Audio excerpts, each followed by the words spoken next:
welcome to the Secret Santo series. Oh, the weather outside is frightful. Happy holidays, everyone. I know Christmas is the season of giving and all, so it's pretty apt that you're not just getting 2 videos from me this Christmas season, but also plenty of new wrestling content from all of your favorite wrestling video essayists, in the form of the Secret Santo project, a now yearly tradition that was originally put together by Chris O'Brien and inspired by a project of the same name, which began on the Pro Wrestling Only forum. I've had a lot of fun collaborating and making videos with these guys, and it seems like all of you have enjoyed the early Christmas presents as well. Every last bloody one of them. And I don't know what specific vibes me or my content have given off that has led to me getting recommended bloody brawls for both years of Secret Santo, but you know, I'm not one to complain. I mean, except for the fact that I got completely rejected by everyone when all I was trying to do was recommend a personal favorite match of mine. Like, I'm sorry that none of these guys have procured the proper wrestling diet in order to see the genius or the artistry behind Triple H's magnum opus. Like, somehow that's my fault. They even had the gall to try and kick me out of the project because of their short-sightedness, the fucking pricks. Go to hell! But you know what? At the end of the day, I'm nothing if not an empath.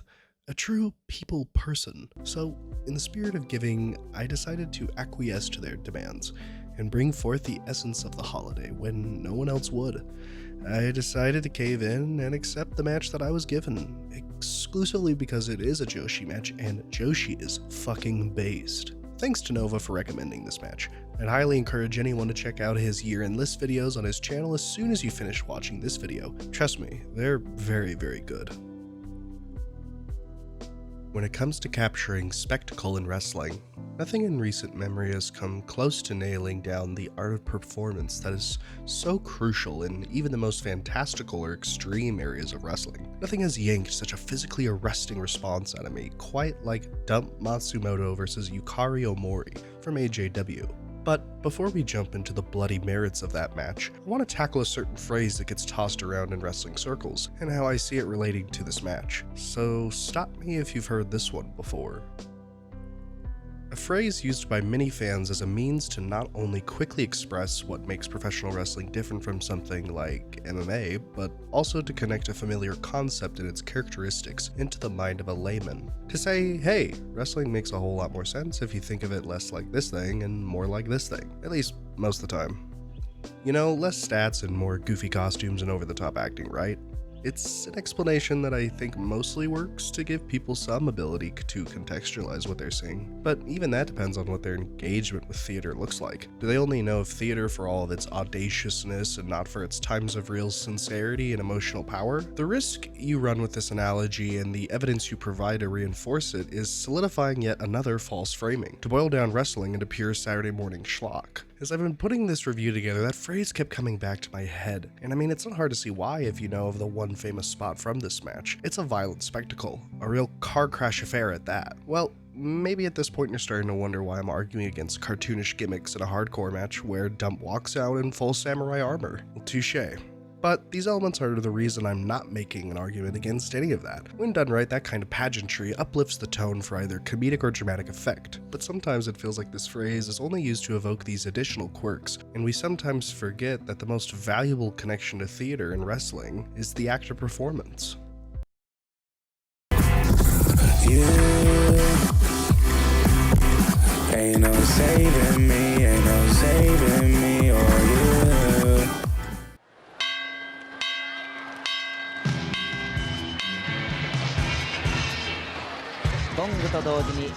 Dump's ring presence changes swiftly from cold stoicism to leading out a sort of war cry, acting as a foreboding warning to Omori, to which the message is clear: into the ring and accept your carnal beating. Dump's shrieks are a consistent building block of uneasy showboating, the kind that Matsumoto relishes each time the crowd screams in terror as microphone blows and hair-pulling leave Omori nigh incapacitated for much of the opening stretch. Much to the pleasure of Matsumoto, dog-walking Omori around the ring with screeches that play better without subtitles, taunting a terrified audience with the result of what happens when someone tries to enter Dump's domain. Omori is Dump's chew toy, and she's not going to stop until every damn person in the arena knows it. We see that the trial must continue without any delay, as even slight interference from the referee beckons Dump's gang to jump him. Speaking of interferences, this match eventually breaks down into one big interference after Chigusa assists Omori in gaining some offensive ground. From there, we cut to Dump taunting an entire team with a pair of scissors, Omori receding from the chaos for the chance to grab a breather before Dump inevitably attempts to cut more of her hair, and of course my personal favorite slice of bullshit from this segment is the referee. Watching a man lose every ounce of control bring him to the breaking point of just kicking and beating the shit out of one of Dump's goons is both hilarious and awesome. I will say it's also nice to see a more active referee who doesn't just stand to the side and let chaos reign even when he's lost all sense of authority. Getting back to the action, things have broken down to the point where Omori is given a rare DQ victory, but she still won't stand for it, demanding a rematch that is actually granted for some godforsaken reason. Yet still the most unbelievable moment in the match comes when Dump offers a handshake as the bell rings for the second time. A fucking handshake. After playing up some of the nastiest tactics and most uncaring attitudes you'll ever see in another wrestler, apparently Dump has decided to take a hard shift into respect and civility. And with a face that is bursting with the most endearing dumbass babyface energy, Yukari actually goes in for the handshake. Dump's presence is the lifeblood of this match, but downplaying Omori's efforts would be a massive mistake. She sells the bloody beating incredibly well from start to end, and even her comeback draws out what might be the first full wrestling sequence in the entire match, complete with a piledriver and an awesome avalanche Samoan drop that can only be accomplished with the help from her squad. It's another plus to this match that despite the fact that you could easily boil this whole thing down to a brawl with wrestling sprinkled in the middle, it's worth appreciating how much they try to pack into these brawling segments, and the variety in which interference actually occurs in the match instead of just sitting on ref distractions and cheap heel shit. The match itself is equally as unhinged as Dump herself is, but if you take into account Omori's babyface spirit and how that clashes with Matsumoto, you can see some sense of familiar structure that keeps this match from totally spiraling into a total mess.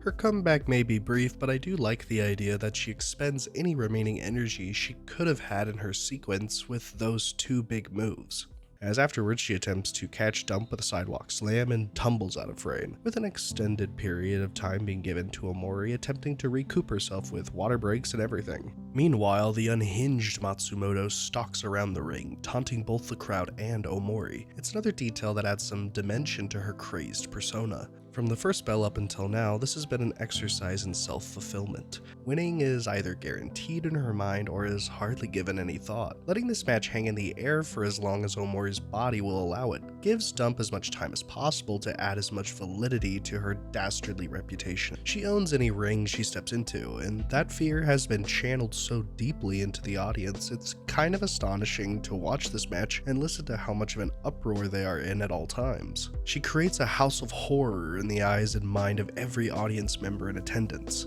children screaming and crying in their seats, watching the futility of Omori attempting to gain any bit of footing for herself. It's a strange feeling of futility, as the match just descends into a brawl before the final bell is rung. What was learned or gained from, well, any of this besides a spectacle built for the amusement of one person and one person only? Fitting that the most memorable spot from this match is one that even after all the violent, nasty wrestling I've seen in my time, seeing this still sends chills down my spine and a grimace of cringe across my face each and every time I see it.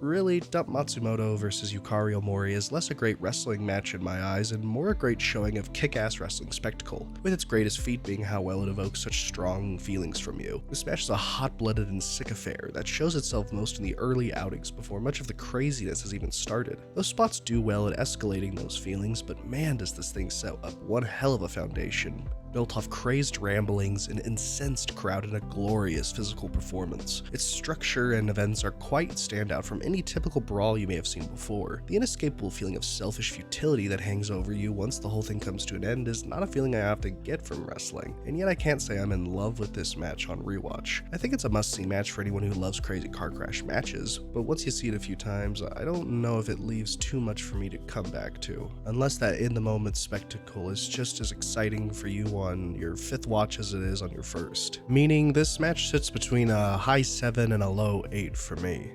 It's a good pick. And you know, it also would make a relevant watch for the holidays, with dumb sporting red and green colors and...